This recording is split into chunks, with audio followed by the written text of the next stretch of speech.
कथारे अछि छाई आमर भाई केबे आमर पिछा छाड़ई नाही। पिलाटी दिनर शुणी आसीथिबा एही कथाटीर अर्थ है छाई सदाबेले आम सांगरे रही थाए।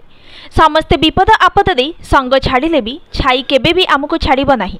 जेतेबेले जाए आमे खरारे बा आलोक देथिबा से जाए छाई आम पिछा छाड़िब नाही। किंतु मजार कथा है जे एही उक्तिटी ठीक नुहे बोली ज्योतिर्विज्ञानी कहती।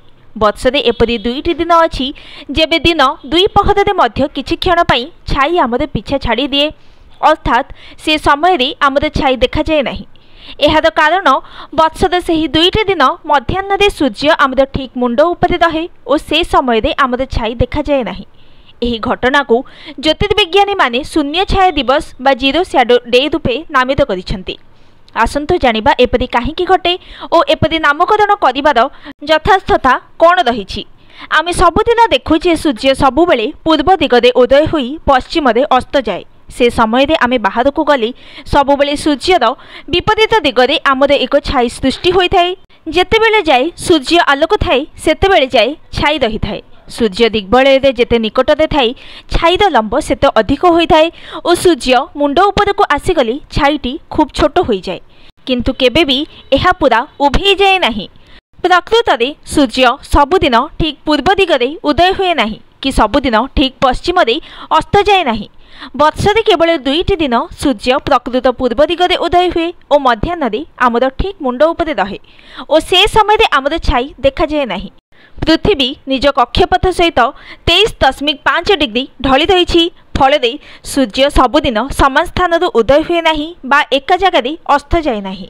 21 मार्च ठारू सूर्य उदय स्थान धीरे धीरे उत्तर दिगरे गति करी 21 जून दिन उत्तर दिगर सबुठारु दूरकू चली जाए और सेठारु पुणी दक्षिण को फेरिबारे लगे।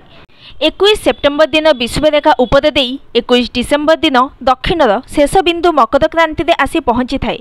पुणी तापर दिन ठारु सूर्यर उत्तर दिग को गति आरंभ हुए। एही प्रक्रिया अनवरत चालू रही। सूर्य प्रत्येक वर्ष जून मास 21 तारिख रे उत्तर गोलार्धर 23.5 डिग्री रे थिबा कर्कट क्रांति उपरे रही थाए और सेही ठारु दक्षिण दिग को गति करि थाए, जाहाको आमे सूर्यर दक्षिणायन गति कहि थाउ।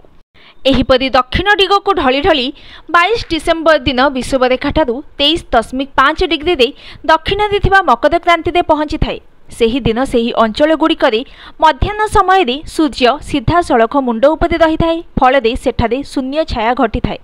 तेणु कन्याकुमारी ठारू भारतर मध्य भाग थिबा कर्कट क्रांति मध्य थिबा सबु अंचल एप्रिल रु जून और जून रु अगस्ट मास मध्य वर्षको 2 थर घटनाटी देखा जाए।